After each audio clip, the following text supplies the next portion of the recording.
بسم اللہ الرحمن الرحیم۔ اللہم صلی علی محمد۔ منتخب احادیث: کلمہ طیبہ اور تمیل و امارہ میں کامیابی۔ حدیث نبویہ: حضرت ابو ہریرہ رضی اللہ تعالیٰ عنہ روایت کرتے ہیں کہ رسول صلی اللہ تعالیٰ علیہ وسلم نے ارشاد فرمایا کہ 7 چیزوں کے آنے سے پہلے نیک اعمال میں جلدی کرو۔ کیا تمہیں ایسی تنگ دستی کا انتظار ہے جو سب کو بھلا دے، یا ایسی مالداری کا جو سرکش بنا دے، یا ایسی بیماری کا جو ناکارہ کر دے، یا ایسے بڑھاپے کا جو عقل کو دے، یا ایسی موت کا جو اچانک آ جائے کہ بعض وقت توبہ کرنے کا موقع بھی نہیں ملتا، یا دجال کا جو آنے والی چھپی ہوئی برائیوں میں بدترین برائی ہے، یا قیامت کا، قیامت تو بڑی سخت اور بڑی کڑوی ہے۔ مطلب یہ کہ انسان کو ان 7 چیزوں میں سے کسی چیز کے آنے سے پہلے نیک اعمال کے ذریعے اپنی آخرت کی تیاری کر لینی چاہیے۔ کہیں ایسا نہ ہو کہ ان رکاوٹوں میں سے کوئی رکاوٹ آ جائے اور انسان اپنا صالح اعمال سے محروم ہو جائے۔ حضرت انس بن مالک روایت کرتے ہیں کہ رسول صلی اللہ تعالیٰ علیہ وسلم نے ارشاد فرمایا کہ میت کے ساتھ 3 چیزیں جاتی ہیں، 2 چیزیں واپس آ جاتی ہیں اور ایک ساتھ رہ جاتی ہے۔ گھر والے، مال اور عمل ساتھ جاتے ہیں، پھر گھر والے اور مال واپس آ جاتا ہے اور عمل ساتھ رہ جاتا ہے۔ حضرت عمر روایت کرتے ہیں کہ نبی کریم نے ایک دن خطبہ دیا جس میں ارشاد فرمایا کہ غور سے سنو، دنیا ایک عارضی اور وقتی سودا ہے اور اس کی کوئی قدر و قیمت نہیں، اس لیے اس میں اچھے اور برے کا حصہ ہے اور سب اس سے کھاتے ہیں۔ بلا شبہ آخرت مقررہ وقت پر آنے والی سچی حقیقت ہے اور اس میں قدرت رکھنے والا بادشاہ فیصلہ کرے گا۔ غور سے سنو، ساری بلائیاں اور اس کی تمام قسمیں جنت میں ہیں اور ہر قسم کی برائی اور اس کی تمام قسمیں جہنم میں ہیں۔ اچھی طرح سمجھ لو، جو کچھ کرو گے اللہ تعالیٰ سے ڈرتے ہوئے کرو اور سمجھ لو کہ تم اپنے اعمال کے ساتھ اللہ تعالیٰ کے دربار میں پیش کیے جاؤ گے۔ جس شخص نے ذرا برابر کوئی نیکی کی ہوگی وہ اس کو بھی دیکھ لے گا، اور جس نے ذرا برابر برائی کی ہوگی اللہ تعالیٰ اس کو بھی دیکھ لے گا۔ حضرت ابو سعد خدری روایت کرتے ہیں کہ انہوں نے رسول صلی اللہ تعالیٰ علیہ وآلہ وسلم کو ارشاد فرماتے سنا کہ جب بندہ اسلام قبول کر لیتا ہے اور اسلام کا حسن اس کی زندگی میں آ جاتا ہے تو جو برائیاں اس نے پہلے کی ہوتی ہیں اللہ تعالیٰ اسلام کی برکت سے ان سب کو معاف فرما دیتے ہیں۔ اس کے بعد اس کی نیکیوں اور برائیوں کا حساب یہ رہتا ہے کہ ایک نیکی پر 10 گنا سے 7 گنا تک ثواب دیا جاتا ہے اور برائی کرنے پر اسے ایک برائی کی سزا کا ہی مستحق ہوتا ہے۔ ہاں بتا اللہ تعالیٰ اس سے بھی درگزر فرما دے تو یہ اور بات ہے۔ زندگی میں اسلام کے حسن کا آنا یہ ہے کہ دل ایمان کے نور سے روشن ہو اور جسم اللہ تعالیٰ کی فرما برداری سے راستہ ہو۔ حضرت عمر روایت کرتے کہ نبی کریم صلی اللہ تعالیٰ علیہ وآلہ وسلم نے ارشاد فرمایا اسلام کے ارکان میں سے یہ ہے کہ دل و زبان سے تم یہ شہادت ادا کرو کہ اللہ تعالیٰ کے سوا کوئی الہ نہیں، کوئی ذات عبادت و بندگی کے لائق نہیں، اور یہ کہ محمد صلی اللہ تعالیٰ علیہ وسلم ان کے رسول ہیں، اور نماز قائم کرو، زکوٰۃ ادا کرو، ماہ رمضان کے روزے رکھو، اگر تم حج کی طاقت رکھتے ہو تو حج ادا کرو۔ حضرت ابو ہریرہ رضی اللہ تعالیٰ عنہ روایت کرتے ہیں کہ نبی کریم صلی اللہ تعالیٰ علیہ وآلہ وسلم نے ارشاد فرمایا اسلام یہ ہے کہ تم اللہ تعالیٰ کی عبادت کرو، اس کے ساتھ کسی کو شریک نہ ٹھہراؤ، نماز قائم کرو، زکوٰۃ ادا کرو، رمضان کے روزے رکھو، حج کرو، نیکی کا حکم کرو اور برائی سے رکو، اپنے گھر والوں کو سلام کرو۔ جس شخص نے ان میں سے کسی چیز میں کوئی کمی کی تو وہ اسلام کے ایک حصے کو چھوڑ رہا ہے، اور جس نے ان سب کو بالکل ہی چھوڑ دیا تو اس نے اسلام سے اپنا منہ پھیر لیا۔ حضرت حذیفہ روایت کرتے ہیں کہ نبی کریم صلی اللہ تعالیٰ علیہ وسلم نے ارشاد فرمایا اسلام کے 8 حصے اہم ہیں۔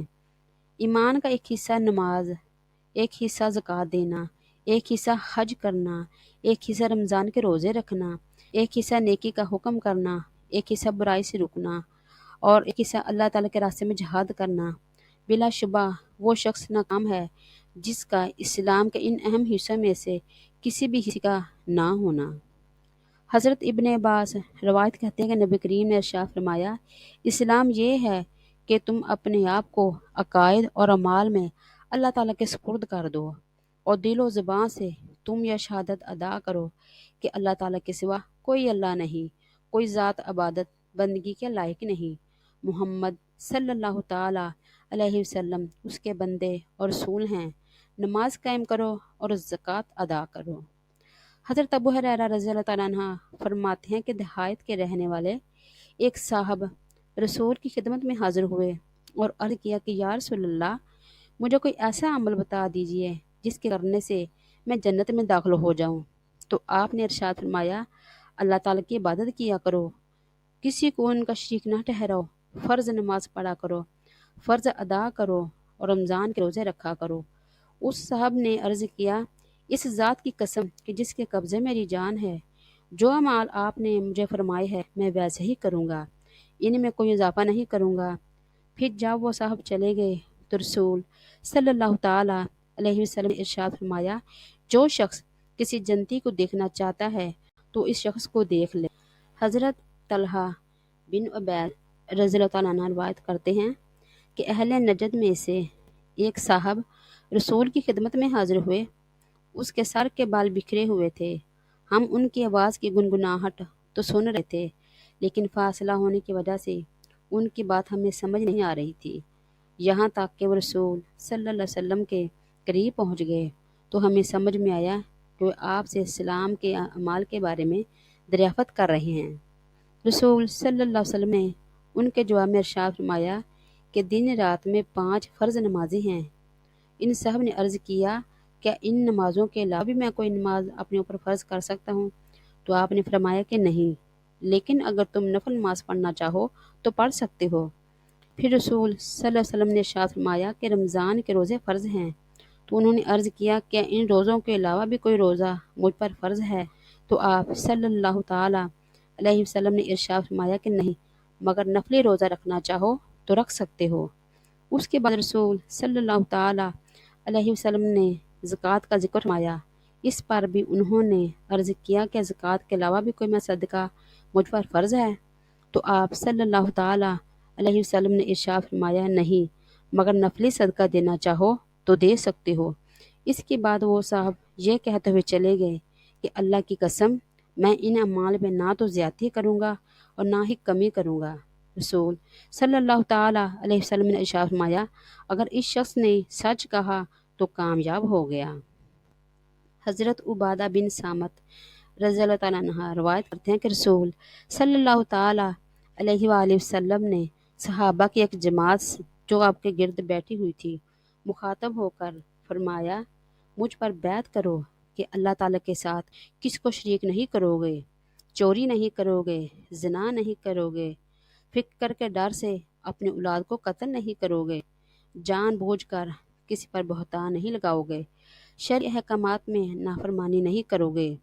جو کوئی تم میں سے اس عہد کو پورا کرے گا اس کا اجر اللہ تعالیٰ کے ذمہ ہے، اور جو شخص شرک کے علاوہ ان میں سے کسی گناہ میں مبتلا ہو جائے، اور اگر کوئی شخص شرک کے علاوہ کسی گناہ میں مبتلا ہو جائے پھر دنیا میں اس کو اس گناہ کی سزا بھی مل جائے گی، جیسے حد وغیرہ جاری ہو جائے تو وہ اس سزا کے گناہ کے لیے فارغ ہو جائے گی۔ اگر اللہ تعالیٰ نے ان میں سے کسی گناہ کی پردہ پوشی فرمائی اور دنیا میں اسے سزا نہ ملی تو اس کا معاملہ اللہ تعالیٰ کی مرضی پر چاہے گا، وہ اپنے فضل و کرم سے آخر میں درگزر فرمائیں اور چاہیں تو عذاب دیں۔ حضرت عبادہ فرماتے ہیں کہ ہم نے ان باتوں پر آپ صلی اللہ علیہ وسلم بیعت لی، ہمیں بھی شرک سے پاک زندگی گزارنی چاہیے اور اللہ تعالیٰ کو ایک جاننا چاہیے۔ حضرت معاذ رضی اللہ تعالیٰ عنہ فرماتے ہیں کہ رسول صلی اللہ علیہ وسلم نے مجھے 10 باتوں کی وصیت فرمائی، اللہ تعالیٰ کے ساتھ کسی کو شریک نہ کرنا اگرچہ تمہیں قتل ہی کر دیا، اور والدین کی نافرمانی نہ کرنا اگرچہ وہ تمہیں اس بات کا حکم دے کہ بیوی کو چھوڑ دو اور سارا مال خرچ کر دو، فرض نماز جان بوجھ کر نہ چھوڑنا، کیونکہ جو شخص فرض نماز جان بوجھ کر چھوڑتا ہے وہ اللہ تعالیٰ کی ذمہ داری سے نکل جاتا ہے، شراب نہ پینا کیونکہ یہ برائی کی جڑ ہے، اللہ تعالیٰ کی نافرمانی نہ کرنا، کیونکہ نافرمانی کی وجہ سے اللہ تعالیٰ کی ناراضگی اتر آتی ہے۔ میدان جنگ سے نہ بھاگنا، اگرچہ تمہارے ساتھی ہلاک ہی ہو جائیں۔ جب لوگوں میں موت و وبا کی صورت میں عام ہو جائے، جیسے طاعون وغیرہ، اور تم ان میں موجود ہو تو وہاں سے نہ بھاگنا۔ گھر والوں پر اپنی حیثیت کے مطابق خرچ کرنا، تربیت کے لیے ان پر سے لکڑی نہ اٹھانا، ان کو اللہ تعالیٰ سے ڈراتے رہنا۔ حدیث شریف میں والدین کی اطاعت کے بارے میں ارشاد فرمایا، وہ اطاعت کے اعلیٰ درجے کا بیان ہے۔ جیسے اسی حدیث شریف میں ہے کہ اللہ تعالیٰ کے ساتھ کسی کو شریک نہ کرنا، اگرچہ تمہیں قتل کر دیا جائے اور جلا دیا جائے۔ یہ اعلیٰ درجے کی بات ہے، کیونکہ ایسی صورت میں زبان سے کلمہ کفر کہہ دینے کی گنجائش ہے، جس کی دل پر اطمینان ممکن نہیں۔ حضرت ابو ہریرہ رضی اللہ عنہ روایت کرتے ہیں کہ نبی کریم صلی اللہ تعالیٰ علیہ وآلہ وسلم نے ارشاد فرمایا کہ جو شخص اللہ تعالیٰ پر، اس کے رسول پر ایمان لائے، نماز قائم کرے اور رمضان کے روزے رکھے، تو اللہ تعالیٰ کے ذمہ ہوگا کہ اسے جنت میں داخل فرمائے، خواہ اس نے اللہ تعالیٰ کے راستے میں جہاد کیا ہو یا اسی زمین پر رہ کر وہ اس جہان سے جا چکا ہو۔ تو صحابہ کرام نے عرض کیا کہ یا رسول اللہ، کیا لوگوں کو یہ خوشخبری سنا دوں؟ تو آپ نے ارشاد فرمایا کہ نہیں، کیونکہ جنت میں 100 درجے ہیں جو اللہ تعالیٰ نے اپنے راستے میں جہاد پر جانے والوں کے لیے تیار کر رکھے ہیں، جن میں سے ہر 2 درجوں کے درمیان اتنا فاصلہ ہے جتنا آسمان زمین کے درمیان فاصلہ ہے۔ جب تم اللہ تعالیٰ سے جنت مانگو تو جنت الفردوس مانگا کرو، کیونکہ وہ جنت کا سب سے بہترین اور اعلی مقام ہے، اور اس کے اوپر رحمان کا عرش ہے، اور اسی سے جنت کی نہریں پھوٹتی ہیں۔ حضرت فاضلہ بن عبید انصاری روایت کرتے ہیں کہ میں نے رسول صلی اللہ تعالیٰ علیہ وسلم کو یہ ارشاد فرماتے سنا، اس شخص کے لیے جو مجھ پر ایمان لائے، فرما برداری اختیار کرے اور ہجرت کرے، ایک گھر جنت کا مضافات میں اور ایک گھر جنت کے درمیان دلانے کا ذمہ دار ہوں، اور میں اس شخص کے لیے جو مجھ پر ایمان لائے، فرما برداری اختیار کرے اور اللہ تعالیٰ کے راستے میں جہاد کرے، ایک گھر جنت کے مضافات میں، ایک گھر جنت کے درمیان میں اور ایک گھر جنت کے بالا خانوں میں دلانے کا ذمہ دار ہوں۔ جس شخص نے ایسا کیا، اس نے ہر قسم کی بھلائی کو حاصل کر لیا اور ہر قسم کی برائی سے بچ گیا۔ اب اس کی موت چاہے جیسے آئے، وہ جنت کا مستحق ہو گیا۔ حضرت معاذ بن جبل فرماتے ہیں کہ میں نے رسول صلی اللہ تعالیٰ علیہ وسلم کو یہ ارشاد فرماتے سنا کہ جو شخص اللہ تعالیٰ سے اس حال میں ملے کہ وہ ان کے ساتھ کسی کو شریک نہ کرتا ہو، 5 وقت کی نماز پڑھتا ہو، رمضان کے روزے رکھتا ہو، اس کی مغفرت کر دی گئی۔ حضرت ابو ہریرہ رضی اللہ تعالیٰ عنہ روایت کرتے ہیں کہ میں نے رسول صلی اللہ تعالیٰ علیہ وآلہ وسلم کو ارشاد فرماتے سنا کہ جو شخص اللہ تعالیٰ سے اس حال میں ملے، اس نے اللہ کا کس کو شریک نہ ٹھہرایا ہو، اپنے مال کی زکوٰۃ خوش دلی سے دی ہو، ثواب کی نیت سے دی ہو، اور مسلمانوں کے امام کی بات کو غور سے سنا اور اسے مانا، تو اس کے لیے جنت۔ حضرت فضالہ بن عبید روایت کہتے ہیں کہ نبی کریم نے ارشاد فرمایا، مجاہد وہ ہے جو اپنے نفس سے جہاد کرے، یعنی نفسیانی خواہشات کے خلاف چلنے کی کوشش کرے۔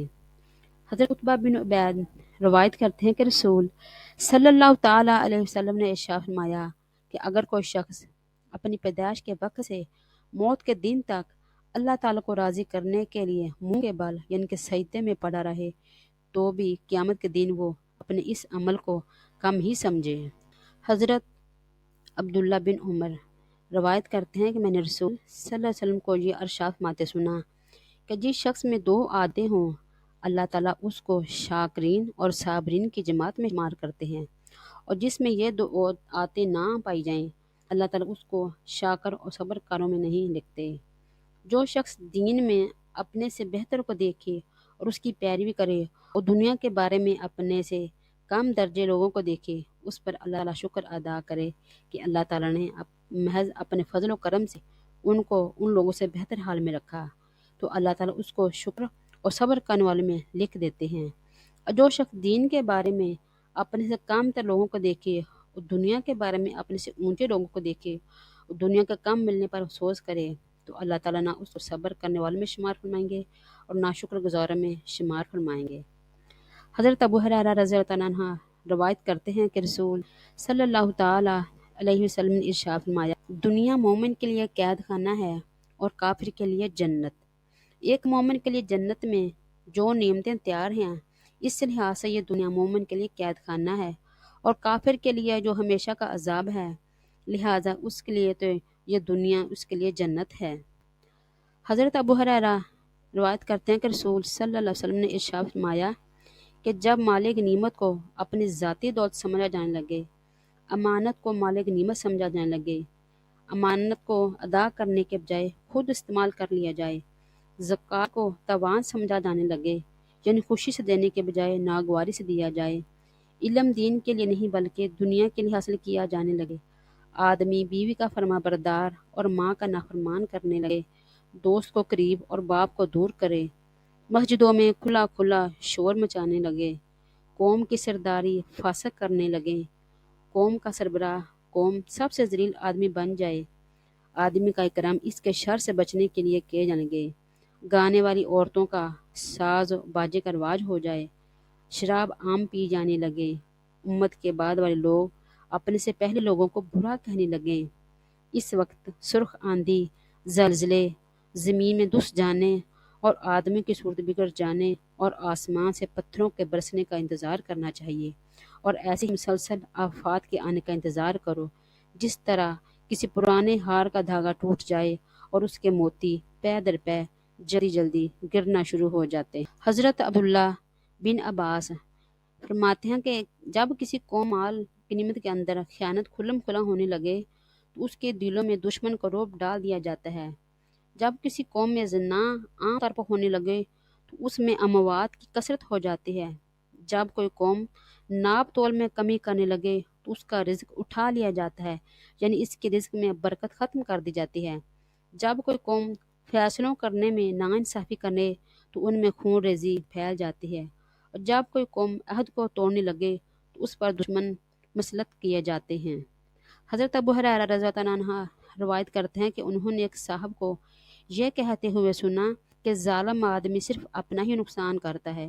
اس پر حضرت ابو ہریرہ نے ارشاد فرمایا، اپنا تو نقصان کرتا ہی ہے، اللہ تعالیٰ کی قسم، ظالم کے ظلم سے پرندے بھی اپنے گھونسلے میں سوکھ سوکھ کر مر جاتے ہیں۔ ظلم کا نقصان خود ظالم کی ذات پر محفوظ نہیں رہتا، اس کے ظلم کی نحوست سے قسم قسم کی مصیبتیں نازل ہوتی رہتی ہیں، بارشیں بند ہو جاتی، پرندوں کو بھی جنگل میں کہیں دانہ نصیب نہیں ہوتا، وہ بالآخر وہ بھوک سے اپنے گھونسلوں میں ہی مر جاتے ہیں۔ حضرت سمرہ بن جندب رضی اللہ تعالیٰ عنہ روایت کرتے ہیں کہ رسول صلی اللہ تعالیٰ علیہ وآلہ وسلم اکثر اپنے صحابہ سے پوچھا کرتے تھے کہ تم میں سے کسی نے کوئی خواب دیکھا؟ پھر وہ خواب بیان کرتے تو آپ اس کی تعبیر ارشاد فرماتے۔ ایک صبح رسول صلی اللہ علیہ وسلم نے خود ارشاد فرمایا کہ رات کو میں نے خواب دیکھا کہ دو فرشتے میرے ساتھ آئے اور مجھے اٹھا کر میرے ساتھ چل دیے، میں ان کے ساتھ چل دیا، ایک شخص پر ہمارا گزر ہوا جو لیٹا ہوا ہے اور دوسرا اس کے پاس پتھر اٹھائے ہوئے کھڑا ہے، اور وہ لیٹے ہوئے شخص کے سر پر زور سے پتھر مارتا ہے، جس کی وجہ سے اس کا سر کچل جاتا ہے اور لڑک کر دوسری طرف چلا جاتا ہے، یہ جا کر پھر پتھر اٹھا لاتا ہے اور اس کے واپس آنے سے پہلے اس کا سر بالکل صحیح جیسا ہو جاتا ہے جیسے پہلے ہوتا ہے، پھر اسی طرح پتھر مارتا ہے، وہی کچھ ہوتا جو پہلے ہوا تھا۔ میں نے ان دونوں سے تعجب سے کہا کہ یہ دونوں شخص کون ہیں اور یہ کیا معاملہ ہو رہا ہے؟ تو انہوں نے کہا کہ آگے چلیے، میں آگے چل دیے، ہمارا گزر ایک ایسے شخص پر ہوا جو چت لیٹا ہوا ہے اور ایک شخص اس کے پاس زنبور، لوہے کا کیلیں نکالنے والا آلہ لیے کھڑا ہے، جو لیٹے ہوئے شخص کے چہرے کے ایک جانب آ کر اس کا جبڑا، نتنا اور آنکھ گڈی تک چراتا لاتا ہے، یعنی کہ اس کا سارا چہرہ خراب کر دیتا ہے، پھر دوسری جانب بھی اسی طرح کرتا ہے، اب یہ دوسری جانب سے فارغ نہیں ہوتا کہ پہلی جانب بالکل اچھی ہو جاتی ہے، وہ اسی طرح کرتا رہتا ہے۔ میں نے ان دونوں سے کہا کہ یہ دونوں کون ہیں؟ انہوں نے کہا کہ آپ آگے چلیے، اور ہم آگے چلے، ایک تندور کے پاس پہنچے جس میں بڑا شور و غل ہو رہا تھا، ہم نے اس پر جھانک کر دیکھا تو اس تندور میں بہت سے مرد اور عورت ننگے ہیں اور ان کے نیچے سے آگ کا ایک شعلہ آتا ہے، جب وہ ان کو اپنے لپیٹ میں لیتا ہے تو وہ چیخنے لگتے ہیں، میں نے ان دونوں سے پوچھا کہ یہ کون ہیں؟ انہوں نے کہا کہ ہم آگے چلتے ہیں۔ تو ہم آگے چلے، ایک نہر پر پہنچے جو خون کی طرح سرخ تھی۔ اس میں سے ایک شخص تیرتا ہوا آتا ہے اور نہر کے کنارے دوسرا شخص تھا جس نے بہت سے پتھر جمع کر رکھے تھے۔ جب تیرنے والا شخص تو اس شخص کے پاس آتا ہے جس نے پتھر جمع کیے ہیں، تو یہ شخص اپنا منہ کھول دیتا ہے، تو کنارے والا شخص اس کے منہ میں پتھر ڈال دیتا ہے، جس کی وجہ سے وہ دور چلا جاتا ہے۔ پھر تیر کر واپس اسی شخص کے پاس آتا ہے۔ جب وہ شخص اس کے منہ میں پتھر ڈالتا ہے تو وہ شخص دور چلا جاتا ہے، دوسرے کنارے چلا جاتا ہے۔ میں نے ان دونوں سے پوچھا کہ یہ دونوں شخص کون ہیں؟ ان دونوں نے کہا کہ ہم آگے چلتے ہیں۔ ہم چلتے ہیں تو آگے دیکھا کہ بدصورت آدمی جو آپ نے اب تک زندگی میں اتنا بدصورت نہیں دیکھا ہوگا، اس کے پاس آگ جل رہی ہے جس کو وہ بھڑکا رہا تھا اور اس کے چاروں طرف دوڑ رہا تھا۔ میں نے ان سے پوچھا کہ یہ شخص کون ہے؟ تو انہوں نے کہا کہ آگے چلتے ہیں۔ پھر ہم ایک ایسے باغ میں پہنچے جو ہرا بھرا تھا اور اس میں موسم بہار کے تمام پھول تھے۔ اس باغ کے درمیان میں ایک بہت لمبے صاحب نظر آئے۔ ان کو بہت زیادہ لمبے ہونے کی وجہ سے میرے لیے ان کے سر کو دیکھنا مشکل تھا۔ ان کے چاروں طرف بہت سارے بچے تھے۔ اتنے زیادہ بچے میں نے کبھی نہیں دیکھے۔ میں نے پوچھا یہ کون ہے اور یہ بچے کون ہیں؟ تو انہوں نے مجھ سے کہا کہ آگے چلتے ہیں۔ پھر ہم چلے اور ایک بڑے باغ میں پہنچے۔ میں نے اتنا بڑا اور خوبصورت باغ کبھی نہیں دیکھا۔ انہوں نے مجھ سے کہا کہ اس کے اوپر چڑھیے۔ ہم اس پر چڑھے اور ایسے شہر کے قریب پہنچے جو اسی طرح کا بنا ہوا تھا کہ اس کی ایک اینٹ سونے کی اور ایک چاندی کی تھی۔ ہم شہر کے دروازے کے پاس پہنچے اور اسے کھلوایا، وہ ہمارے لیے کھول دیا گیا۔ ہم اس میں ایسے لوگوں سے ملے جن کا جسم کا آدھا حصہ اتنا خوبصورت تھا کہ تم نے اتنا خوبصورت حصہ نہ دیکھا، اور آدھا حصہ اتنا بدصورت کہ بدصورت تم نے کبھی نہیں دیکھا ہوگا۔ ان دونوں فرشتوں نے ان لوگوں سے کہا کہ جاؤ اس نہر میں کود جاؤ۔ میں نے دیکھا سامنے ایک چوڑی نہر بہہ رہی ہے جس کا پانی دودھ جیسا سفید۔ وہ لوگ اسی میں کود گئے۔ پھر جب وہ ہمارے پاس واپس آئے تو ان کی بدصورت ختم ہو چکی تھی اور وہ بہت خوبصورت ہو چکے تھے۔ دونوں فرشتوں نے مجھ سے کہا کہ یہ جنت عدن ہے اور یہ آپ کا گھر ہے۔ میری نظر اوپر اٹھی تو میں نے سفید بادل کی طرح ایک محل دیکھا۔ انہوں نے کہا کہ یہی آپ کا گھر ہے۔ میں نے ان سے کہا اللہ تعالیٰ تم دونوں میں برکت دے، مجھے چھوڑو میں اس کے اندر جاؤں۔ تو انہوں نے کہا ابھی نہیں، لیکن بعد میں تشریف لے آئیے گا۔ میں نے ان سے پوچھا آج رات میں نے عجیب چیزیں دیکھیں، یہ کیا ہے؟ تو انہوں نے مجھ سے کہا کہ اب ہم آپ کو بتاتے ہیں کہ پہلا شخص جس کے پاس سے ہم گزرے تھے اس کا سر پتھر سے کچلا جا رہا تھا۔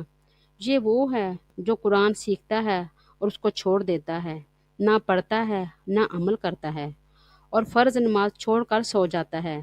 دوسرا وہ شخص جس کے پاس سے ہم گزرے وہ اس کے جبڑے، نتنے اور رانگ کی گدی تک چیرا جا رہا تھا۔ یہ وہ ہے جو صبح گھر سے نکل کر جھوٹ بولتا ہے اور وہ جھوٹ دنیا میں پھیل جاتا ہے۔ تیسرے وہ ننگے مرد اور عورت جنہیں آپ نے تنور میں جلتے ہوئے دیکھا، زنا کار مرد اور عورتیں ہیں۔ چوتھے وہ شخص جس کے پاس سے ہم گزرے جو نہر میں تیر رہا تھا اور اس کے منہ میں پتھر ڈالا جا رہا تھا، وہ سود خور ہیں۔ پانچواں وہ بدصورت آدمی جس کے پاس سے آپ گزرے جو آگ میں جل رہا تھا، اس کے چاروں طرف دوڑ رہا تھا، یہ جہنم کا دروغہ ہے جس کا نام مالک ہے۔ چھٹے وہ صاحب جو باغ میں تھے حضرت ابراہیم علیہ السلام ہیں، اور وہ بچے جو ان کے چاروں طرف تھے یہ وہ ہیں جو بچپن میں ہی فطرت اسلام پر مر گئے۔ اس پر کسی صحابی نے پوچھا کہ یا رسول اللہ مشرکین کے بچوں کا کیا ہوگا؟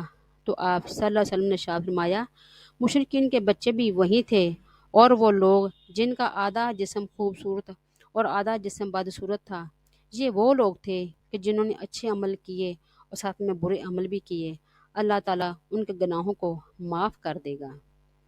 حضرت ابو ذر روایت کرتے ہیں کہ رسول صلی اللہ تعالیٰ علیہ وسلم نے ارشاد فرمایا میں ساری امتوں میں سے اپنی امت کو قیامت کے دن پہچان لوں گا۔